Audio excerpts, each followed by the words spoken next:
Dan pemirsa, dalam Breaking News Metro TV kami akan hadirkan informasi terkait dengan Menteri Keuangan Sri Mulyani yang menggelar konferensi pers terkait APBN kita. Kita saksikan bersama. Risiko fiskal sehingga mempengaruhi yield atau suku bunga yang terjadi di Amerika Serikat dari sisi US Treasury. Kombinasi dari dua belah hal ini, yaitu ketidakpastian dari sisi perdagangan global yang belum tercapai kepastiannya, ditambah dengan berbagai kebijakan-kebijakan makro, terutama di bidang fiskal negara-negara maju, dan kemudian ditambah dengan kondisi geopolitik dan security yang sangat negatif, menegang dan bahkan sudah pecah perang yang menimbulkan kemudian ketidakpastian komoditas, supply chains. Ini semuanya menghasilkan dua risiko yang immediate. Risiko pertama adalah ketidakpastian harga cenderung naik, seperti harga minyak yang naik. Namun di sisi lain, dari sisi perekonomian global akan cenderung melemah. Jadi kombinasi kenaikan harga-harga karena disrupsi geopolitik dan security itu menyebabkan tekanan harga, berarti inflasi naik, namun dikombinasikan dengan ketidakpastian yang menyebabkan ekonomi global melemah. Itu kombinasi yang harus kita waspadai karena tidak baik. Perlemahan ekonomi membuat dampak yang buruk, kenaikan inflasi dan kemudian menimbulkan kenaikan yield, apakah karena adanya geopolitik atau karena adanya fiscal policy. Kedua hal ini menyebabkan dampak kepada seluruh dunia termasuk Indonesia. Ini akan juga menggerakkan nilai tukar dan juga suku bunga global. Maka kita lihat kecenderungan adanya dampak negatif dari situasi dunia ini dari terutama negara-negara yang dianggap signifikan atau systematically important country seperti Amerika, RRT, kemudian Eropa, Jepang, Inggris. Ini menyebabkan kegiatan ekonomi terutama di sektor manufaktur mengalami tekanan. Kita lihat di sini 49,6 indeks dari PMI manufaktur global. Ini berarti secara global kegiatan sektor manufaktur cenderung dalam zona kontraktif. Dan angka ini adalah angka terendah sejak Desember 2024. 70% lebih, hampir 71%, 70,8% negara-negara yang disurvei dari sisi kegiatan manufakturnya, mereka semuanya mengalami kontraksi. Artinya indeks PMI-nya untuk manufaktur di bawah 50, termasuk Indonesia dalam hal ini, 47,4. Globalnya 49,6, Indonesia di 47,4. Hanya 29,2% negara yang disurvei untuk PMI ini yang masih ekspansif. Artinya sektor manufakturnya masih memiliki aktivitas ekspansi. Ini adalah dampak yang kita lihat dalam geopolitik, security yang makin fragile, yang makin rapuh dan rentan, yang menyebabkan implikasi kepada kegiatan ekonomi, ekspor, import, manufaktur, dan juga dari sisi capital flow yang berdampak kepada seluruh dunia. Seperti dilihat, risiko bagi Indonesia terlihat dengan global economic melemah, kemungkinan mempengaruhi permintaan terhadap barang-barang ekspor kita. Harga komoditas ada yang pick up sangat tinggi, bukan karena supply demand dalam artian biasa, tapi lebih karena disruption, karena adanya disrupsi. Nilai tukar juga dalam hal ini cenderung mengalami volatilitas dan suku bunga utang meningkat, terutama karena kebijakan fiskal di Amerika Serikat, yaitu legislasi yang sekarang sedang dibahas dari Kongres ke Senat, yaitu mengenai ekspansi fiskal di Amerika Serikat. Nah, pertumbuhan ekonomi dunia dan perdagangan global, halaman selanjutnya, terlihat semuanya mengalami pelemahan. Trennya adalah menurun. Dan ini penurunannya, revisi penurunannya terus dilakukan. Waktu itu kalau kita lihat tahun 2024 pertumbuhan ekonomi dunia di 3,2% versi IMF, di 2025 hanya akan mencapai 2,8. Kalau Bank Dunia tahun 2024 growth-nya itu di 2,8, ada perbedaan metodologi antara IMF dan Bank Dunia sehingga dua angka itu interpretasinya akan berbeda. Dan untuk tahun 2025 Bank Dunia memprediksi pertumbuhan ekonomi hanya 2,3. Ini juga revisi yang baru saja diterbitkan di bulan Juni ini. Untuk 2026 masih diperkirakan ada kemungkinan membaik, tapi seperti biasa nanti kita akan lihat revisinya akan dilakukan pada bulan September Oktober, yaitu fall untuk IMF, dan kemudian Januari untuk sebelum mulainya tahun yang bersangkutan. Dan kalau kita lihat volume perdagangan dunia juga mengalami perlemahan, meskipun sebetulnya agak membaik, tapi itu tetap adalah plato atau lengkungan ke bawah, itu cukup signifikan dibandingkan tahun 2024. Pertumbuhan dari perdagangan dunia menurut IMF 1,7% saja, padahal tahun lalu adalah 3,8%. Jadi kalau volume perdagangan antar negara turun, ya berarti negara-negara seperti Indonesia juga akan terpengaruh. Dan untuk Bank Dunia, estimasinya untuk perdagangan global hanya 1,8% tahun ini, tahun lalu 3,4. Jadi ini menggambarkan koreksi yang sangat signifikan dalam di tahun 2025. Kalau komparasinya dengan 2023 adalah pada masa terjadinya perang Ukraina pertama, dan itu menyebabkan penurunan yang cukup dalam. Hampir semua perekonomian di negara-negara mengalami penurunan pertumbuhan ekonomi dari sisi proyeksi tahun 2025 ini. Amerika Serikat koreksinya sangat dalam, 0,9% menjadi hanya 1,4. Eropa koreksinya turun 0,3% menjadi hanya 0,7 pertumbuhan tahun ini. Tiongkok masih relatif sama di 4,5. Jepang juga akan melemah menjadi hanya 0,7, turun cukup drastis, yaitu koreksinya 0,5%. India meskipun masih bertahan di atas 6%, itu menurun di 6,3, koreksinya 0,4. Dan Indonesia juga diperkirakan koreksi dari pertumbuhan ekonomi tahun ini karena kondisi global yang berubah drastis, sebesar 0,4 menjadi hanya 4,7 menurut prediksi IMF.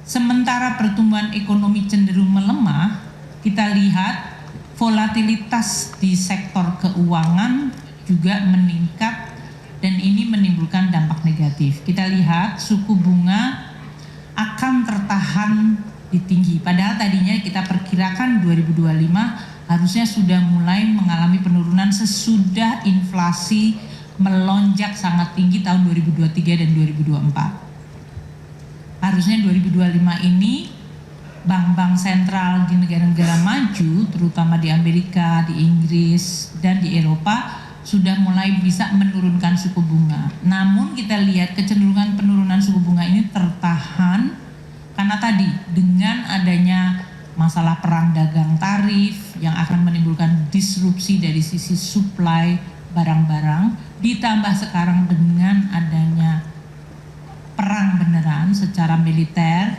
di Timur Tengah, disrupsi dari sisi supply side menjadi sangat nyata. Dan ini disrupsinya itu cenderung hilang, supply shocknya itu terjadi dan harga akan melonjak tinggi persis pada saat seperti terjadinya perang Ukraina. Dan ini yang akan menyebabkan bank sentral harus memperhitungkan kembali kecepatan dan direction arah dari kebijakan suku bunganya. Kecepatannya mau turun, directionnya apakah akan turun atau tetap.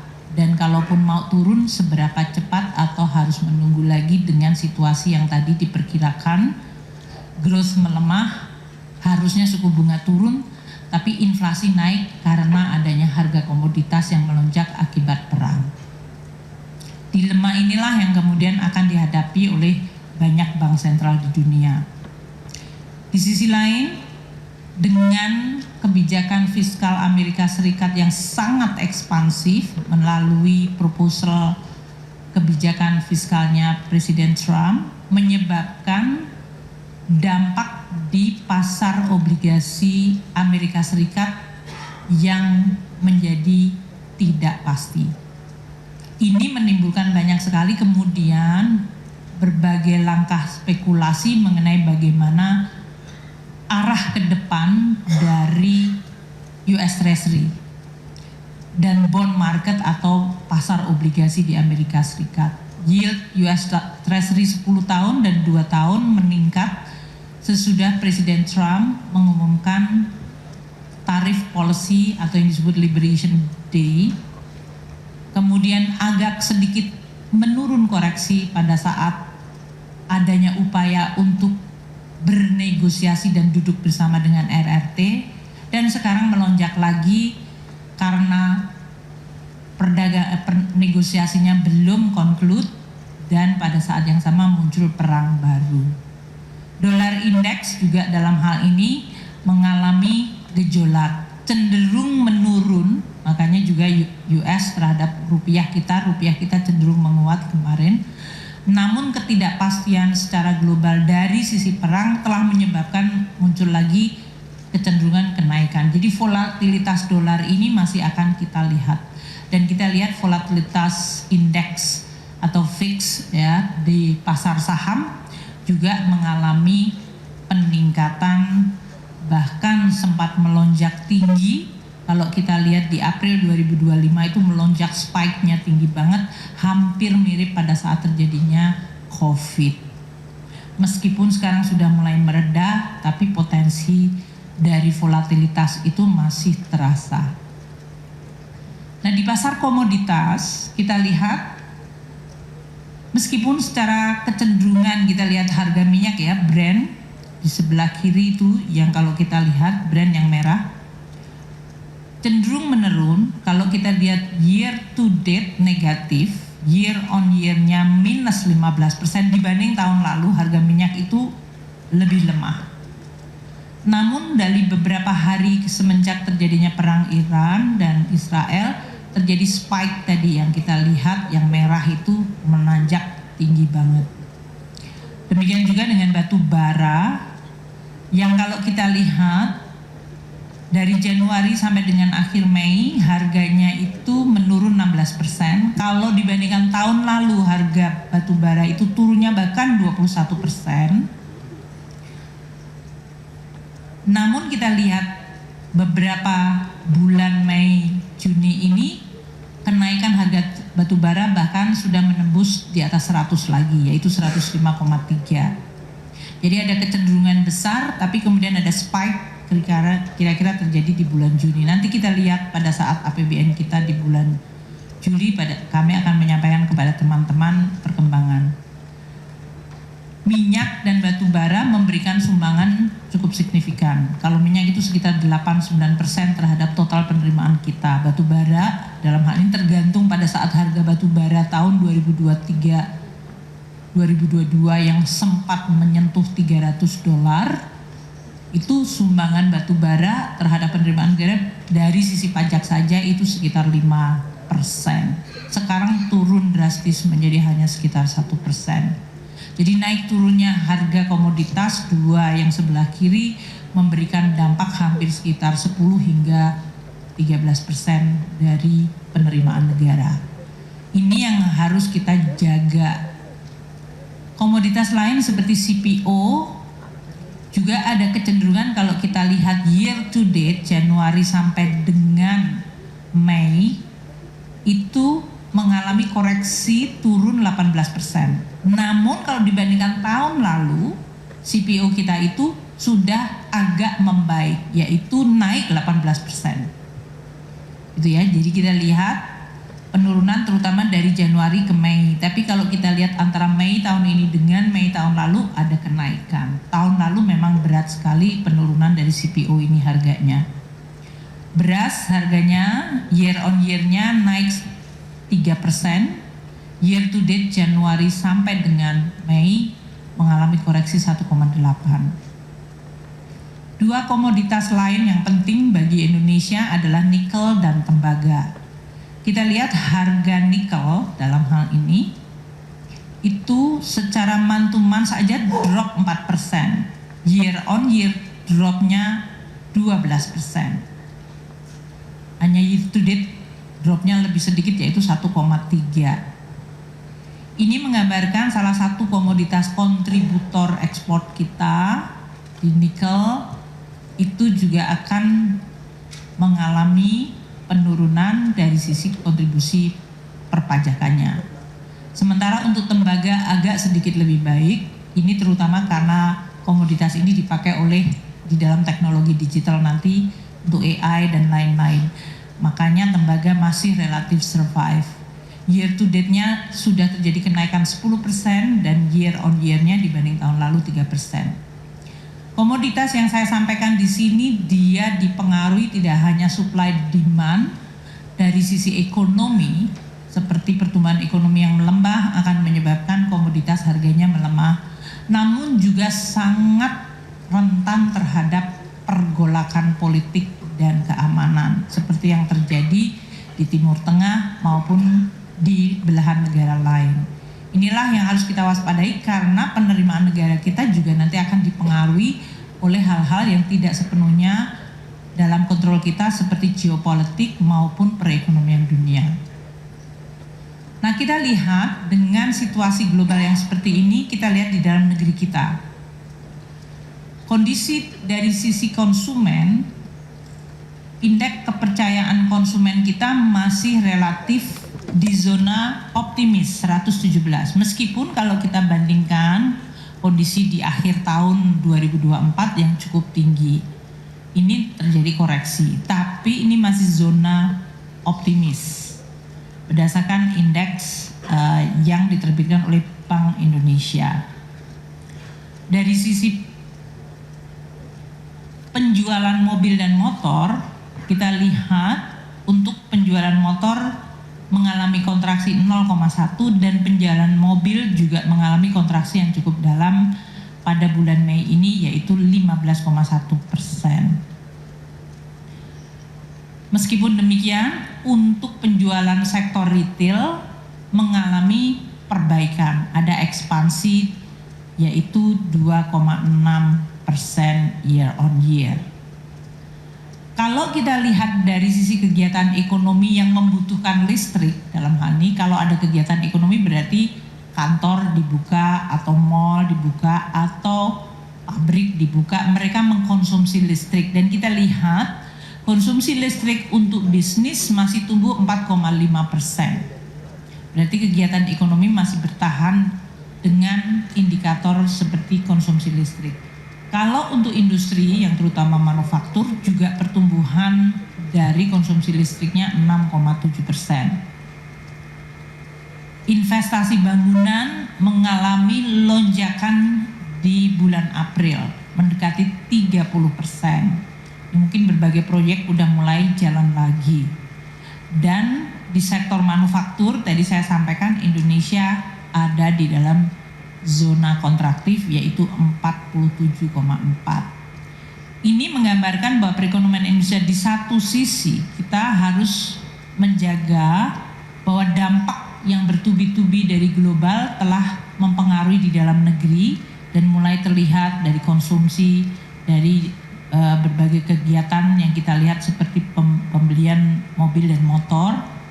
Meskipun di level retail kita masih lihat adanya kegiatan yang positif. Manufaktur sudah mulai mengalami kontraksi dari sisi PMI manufakturnya. Growth dari sektor manufaktur masih positif, terutama pada penerimaan perpajakan yang nanti akan disampaikan oleh Pak Anggito.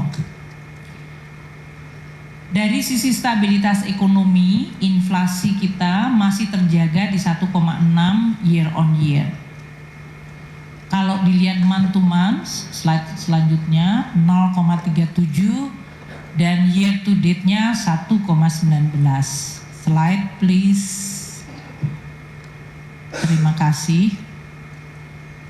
Jadi kalau kita lihat inflasi kita di 1,6, ini masih relatif terjaga selama bahkan beberapa tahun terakhir ini. Ini Indonesia termasuk yang mampu menjaga stabilitas harga. Banyak yang kemudian menginterpretasikan apa arti inflasi 1,6 ini. Kalau kita lihat komposisi di sebelah atas kanan, kontribusi rendahnya inflasi kita adalah harga-harga yang biasanya bergejolak, yaitu makanan, itu mengalami negative growth, deflasi di harga pangan karena adanya panen dan juga beberapa barang pangan kita yang terjaga baik, panen beras, panen jagung. Bahkan kita harus menjaga supaya jangan terlalu jatuh harganya agar kesejahteraan petani tidak menurun. Jadi dalam hal ini volatile food kontribusinya memang sangat dalam atau turun terhadap tingkat harga.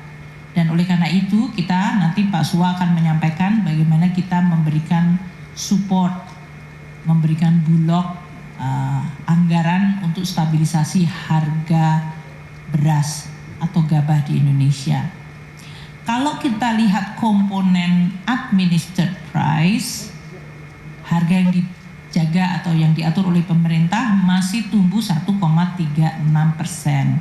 Nanti kalau teman-teman jelajahi cara baru mendapatkan informasi. Download Metro TV Extend sekarang.